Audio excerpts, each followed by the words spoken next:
कई बार वो लोग इतना झुंड बना करके झुकते हैं हमारे परिवार पर। हमारे सभी बच्चों को मैं बाहर खेत भगाए रहता हूँ कमाने के लिए कि यहाँ रहेंगे तो झगड़ा हो जाएगा। अब ये लोग जमीन कब्जा होता चला जा रहा है, वहाँ पे निर्माण बंद नहीं हो रहा है और जो है प्रार्थी दौड़ रहा है। ये कैसा तंत्र है, ये कैसा जो है शासन है, जो है हम इससे जो है संतुष्ट नहीं है। में कानून को हमारा शत्रु बना हुआ है शिव प्रसाद सिंह, वो लेखपाल आए हैं। ये लेखपाल को तो हमने आशीर्वाद दिया था भैया आप जहाँ भी रहें सुखी रहें, क्योंकि ये लड़का जब नया नया यहाँ ज्वाइन हुआ तो इसने ही बताया था कि पंडित जी यहाँ कोई पट्टा वट्टा नहीं है, ये लोग पट्टा की जमीन खरीद करके खरीदा हुआ ऐसा बताकर जो कब्जा ले रहे हैं, इनकी बात झूठ है। लेकिन एक ही महीने के बाद उस निशांत पटेल को कानून को शिव प्रसाद बहुत पुराने यहाँ 10-12 साल लग रहा है, यही से वो रिटायर भी हो जाएगा। वो इतना दबा दिया कि आज वही निशांत पटेल लेखपाल हमारे खिलाफ रिपोर्ट दरोगा जी को करा कि घरवा बनने दीजिए, जो होगा डॉक्यूमेंट्स हम देंगे ना। थाना ये रिपोर्ट लगाए हैं कि हाँ वहाँ ये पूरी तरह से आबाद हैं और इस पर मुकदमा भी चल रहा है। और वही आपके अधिकारी पदाधिकारी कानून को लेखपाल लिख रहे हैं कोई मुकदमा उस पर है ही नहीं। दौड़ रहे हैं, थाने पे गए तब एसडीएम के पास गए, एसडीएम द्वारा ये कहा गया कि आप जाइए जिलाधिकारी के पास, हम कुछ नहीं कर सकते। बात इस चीज़ की है जब 1858 की जो है आराजी संख्या 1858 है और उस पर कानून के द्वारा रिपोर्ट दिया जा रहा है कि ये जो है पट्टे की भूमि है, तो पट्टे की भूमि में किसके हक में पट्टा किया गया।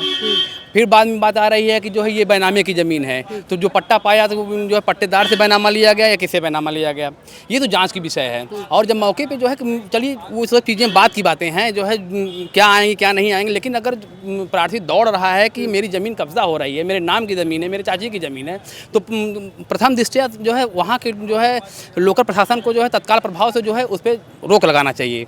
ज़मीनी विवाद के मामले आजकल इतने ज़्यादा देखने को मिल रहे हैं जिसकी कोई लिमिट नहीं है। लेकिन यहाँ के जिलाधिकारी महोदय और एसडीएम थाना चौकी ये कभी किसी की सुनते ही नहीं। इंसान अगर एक एप्लीकेशन ज़मीनी विवाद में या किसी भी मामले में लेकर पीड़ित अगर डीएम एसपी किसी के यहाँ जाता है तो वो एप्लीकेशन एक झोला हो जाता है, क्योंकि सुनवाई नहीं होती, कार्रवाई नहीं होती। इंसान आए दिन एप्लीकेशन ले लेके इन अधिकारियों के आगे पीछे भागता रहता है। और ये अधिकारी ट्विटर पे अपने पेज पे बड़ी बड़ी बातें करते हैं कि आज हमको इस चीज़ से सम्मानित किया गया, आईजीआरएस वालों का सबसे ज़्यादा यहाँ समाधान किया गया। ज़मीनी मामले में 2 ऐसे मामले हुए जो जिला जौनपुर को इतना हिला के रख दिया कि जिसके बारे में कभी कोई सोच नहीं सकता। एक मामला अनुराग हत्याकांड जो ज़मीनी विवाद से ही रिलेटेड था और दूसरा मामला था ट्रिपल मर्डर केस। जांच होने के बाद पता चला कि इसमें भी ज़मीनी विवाद ही था और इतनी बार एप्लीकेशन देने के बाद भी थाने चौकी डीएम किसी ने नहीं सुना और मामला कहां से कहां पहुंच गया।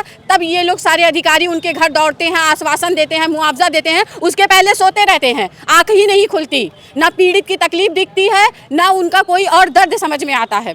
नमस्कार, मैं ज्योति मौर्य और आप देख रहे हैं न्यूज़ अब तक आपके साथ। इस वक्त मेरी मौजूदगी जनपद जौनपुर के कलेक्टर कचहरी में मौजूद है।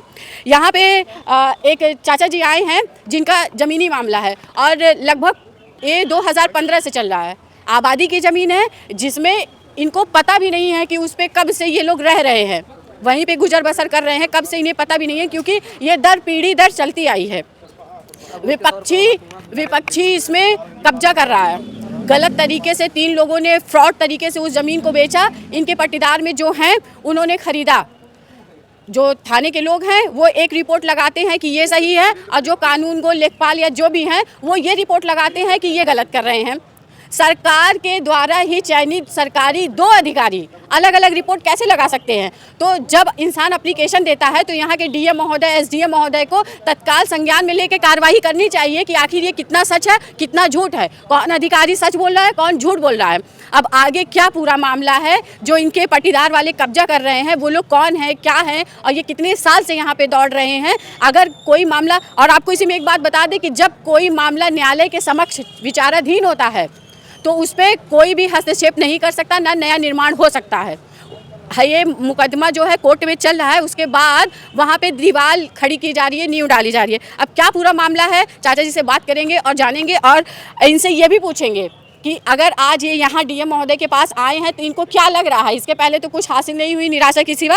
अब इनसे बात करेंगे और जानेंगे कि इनको क्या लग रहा है कि ये खबर चलने के बाद यहाँ के प्रशासनिक अधिकारियों पर इसका असर होगा या नहीं होगा, इनको कितनी जल्दी न्याय मिलेगा। चाचा जी अपना नाम बताइए। विजय कुमार तिवारी, भेदूना तिवारीपुर। कहाँ के रहने वाले हैं आप? गांव भेदूना तिवारीपुर है भंजी, थाना मीरगंज। तो ये बताइए क्या है मामला आपका? मामला आपने सही कहा, बिल्कुल सत्य आप कह रहे हैं।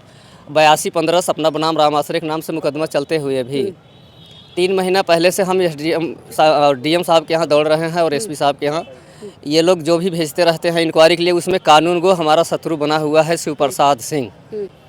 और नया निशांत पटेल करके वो लेखपाल आए हैं। ये लेखपाल को तो हमने आशीर्वाद दिया था कि भैया आप जहाँ भी रहें सुखी रहें, क्योंकि ये लड़का जब नया नया यहाँ ज्वाइन हुआ तो इसने ही बताया था कि पंडित जी यहाँ कोई पट्टा वट्टा नहीं है।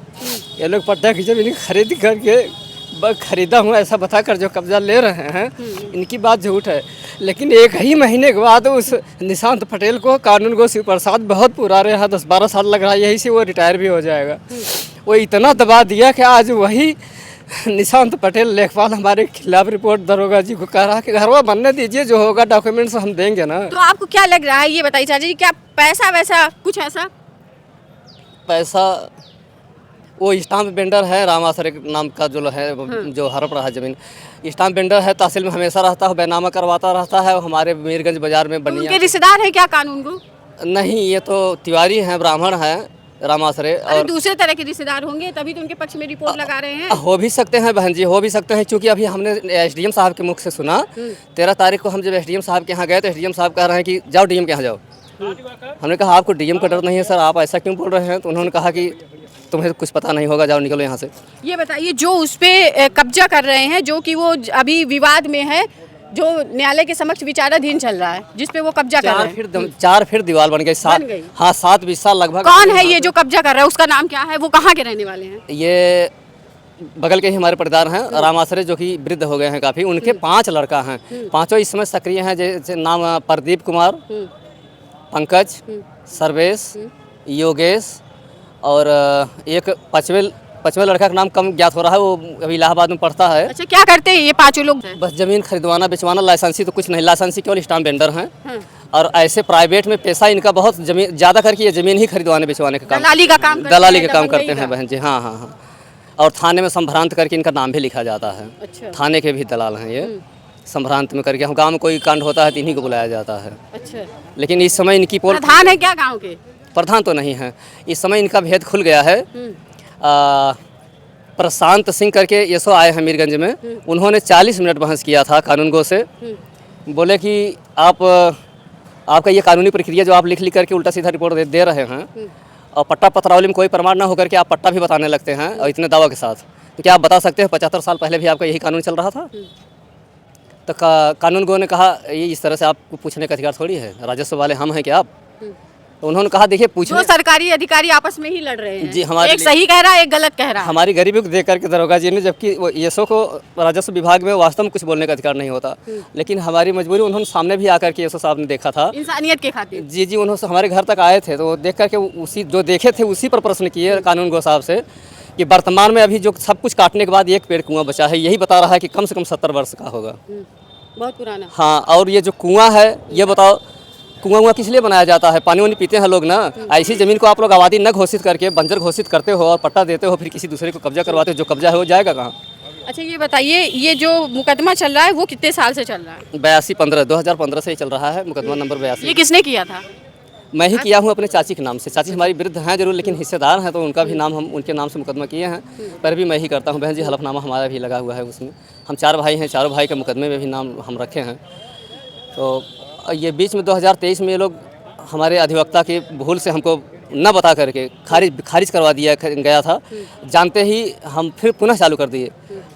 अब चल रहा है, बार बार रिपोर्ट ले जाते हैं, लेकिन अब कोर्ट में भी हमारे समझ नहीं आता कि अभी भी अधिवक्ता हमारे साथ क्या करेंगे कि नहीं करेंगे। अब आपसे हम आवाज़ लगा रहे हैं, अगर आपका काम है न्यायालय से तो कोई ना कोई अधिवक्ता तो साथ देगा ही।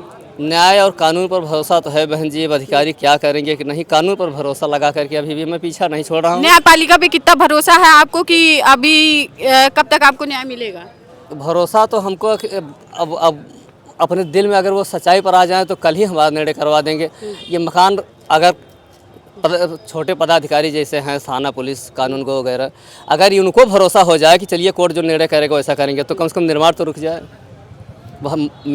मैं जितना भरोसा करता हूँ कोर्ट पर। ये बताइए, आप यहाँ नहीं कर पा रहे। न्यायपालिका यहाँ के शासन प्रशासन से क्या कहेंगे? अब इनसे तो यही कहूँगा कि सरकार, अब आप यहाँ बैठे हैं, आपकी दृष्टि, आपका नज़र जो है, आँख जो है, ये कानून को लेखपाल और दरोगा होते हैं। अब इन्हीं में देख रहा हूँ मतभेद। थाना ये सो रिपोर्ट लगाए हैं कि हाँ वहाँ ये पूरी तरह से आबाद हैं और इस पर मुकदमा भी चल रहा है। और वही आपके अधिकारी पदाधिकारी कानून को लेखपाल लिख रहे हैं कोई मुकदमा उस पर है ही नहीं। अब जैसे कि इसी में देखिए लायक वो मामला भी नहीं। इसमें इनके वकील साहब मौजूद हैं, उनसे बात करेंगे, जानेंगे कि ये क्या है पूरा मामला। तो सर अपना नाम बताइए। मेरा नाम दिवाकर शर्मा है। मैं सबसे पहले ये अवगत कराना चाहता हूँ कि ये आप लोग जो है लॉ के और कानून के जो है चौथे स्तंभ हैं और आप लोग के ही थ्रू जो है पब्लिक की आम जनता की जो है बातें जो है ऊपर तक पहुँचती हैं, ठीक है। और रही बात ये जो है ये तिवारी जी हैं और ये पीड़ित हैं, इनकी ज़मीन जो है इनके ही परिवार के लोग कब्जा कर रहे हैं। दिक्कत इस चीज़ की है, आज ये जौनपुर जिलाधिकारी के पास आए हैं जो है, जो जिलाधिकारी से जो है इनकी मुलाकात अभी तक नहीं हो पाई है और वो मीटिंग में हैं और ये जो है दौड़ रहे हैं। थाने पे गए तो एसडीएम के पास गए, एसडीएम द्वारा ये कहा गया कि आप जाइए जिलाधिकारी के पास, हम कुछ नहीं कर सकते। बात इस चीज़ की है, जब 1858 की जो है आराजी संख्या 1858 है और उस पर कानून के द्वारा रिपोर्ट दिया जा रहा है कि ये जो है पट्टे की भूमि है, तो पट्टे की भूमि में किसके हक में पट्टा किया गया। फिर बाद में बात आ रही है कि जो है ये बैनामे की ज़मीन है, तो जो पट्टा पाया तो जो है पट्टेदार से बैनामा लिया गया या किससे बैनामा लिया गया, ये तो जांच की विषय है। और जब मौके पे जो है चलिए वो सब चीज़ें बात की बातें हैं जो है क्या आएंगी क्या नहीं आएंगी, लेकिन अगर प्रार्थी दौड़ रहा है कि मेरी ज़मीन कब्जा हो रही है, मेरे नाम की ज़मीन है, मेरे चाची की ज़मीन है, तो प्रथम दृष्टया जो है वहाँ के जो है लोकल प्रशासन को जो है तत्काल प्रभाव से जो है उस पर रोक लगाना चाहिए, ज़मीन कब्जा नहीं होना चाहिए। अब ये लोग ज़मीन कब्जा होता चला जा रहा है, वहाँ पे निर्माण बंद नहीं हो रहा है और जो है प्रार्थी दौड़ रहा है। ये कैसा तंत्र है, ये कैसा जो है शासन है, जो है हम इससे जो है संतुष्ट नहीं है। जैसे कि इसी में देखिए अनुराग हत्याकांड और ट्रिपल मर्डर केस, ये जमीनी विवाद से ही रिलेटेड है, इस पे आप क्या कहना चाहेंगे? अनुराग हत्याकांड और ट्रिपल मर्डर केस और अभी जो है ज़मीन के ही उसमें जो है एक अधिवक्ता की जो है किराकत में जो है हत्या कर दी गई, ज़मीन के ही मामले में वो स्वयं पैरवी कर रहा था। और ये अभी जो है कलेक्टेड अधिवक्ता संघ जौनपुर के लोग जो है कल जो है माननीय जो है पुलिस अधीक्षक के यहाँ जो है धरने पे भी गए थे और ज्ञापन भी दिया है। तो अगर जो है शासन प्रशासन ऐसे सोता रहेगा जो तो आए दिन हत्याएं होती रहेंगी, इस पर कोई रोक नहीं है, क्योंकि इंसान के मन से डर ही खत्म हो जाएगा। इंसान के मन से डर खत्म हुआ है जी, हम यही कहना चाहेंगे। कई बार वो लोग इतना झुंड बना करके झुकते हैं हमारे परिवार पर। हमारे सभी बच्चों को मैं बाहर खेत भगाए रहता हूँ कमाने के लिए कि यहाँ रहेंगे तो झगड़ा हो जाएगा। अच्छा, मारने पीटने के लिए? जी हाँ, कई बार वो सब वीडियो हमारे पास है बहन जी। हमारे पक्ष में हमारे पट्टेदार कई बार इकट्ठा हुए थे कि तुम लोग ये अत्याचार मत करो, वो संत भी हो चुका है, अब उसका भी वीडियो हमारे पास है। लेकिन ये कानून गो इतना बेईमान आ गया है जिसकी वजह से। क्या नाम है कानून गो का? शिव प्रसाद सिंह। अच्छा, आप समझ रहे हैं कि वो रिटायरी पर भी होगा, वो काफ़ी उम्र हो गई है उसकी। और यहाँ हमारे विवाद के ही समय से है भी वो, वही उलझा रखा है सबको। यहाँ के जो जिलाधिकारी और एसडीएम महोदय हैं और बाकी जो प्रशासनिक अधिकारी हैं, मैं उनसे यही कहना चाहूँगी कि जो सत्य है और जो झूठ है उस पर जल्द से जल्द यहाँ के अधिकारी पुष्टि करें, कहीं ऐसा ना हो ये छोटी सी घटना किसी बड़ी घटना का स्वरूप ले ले।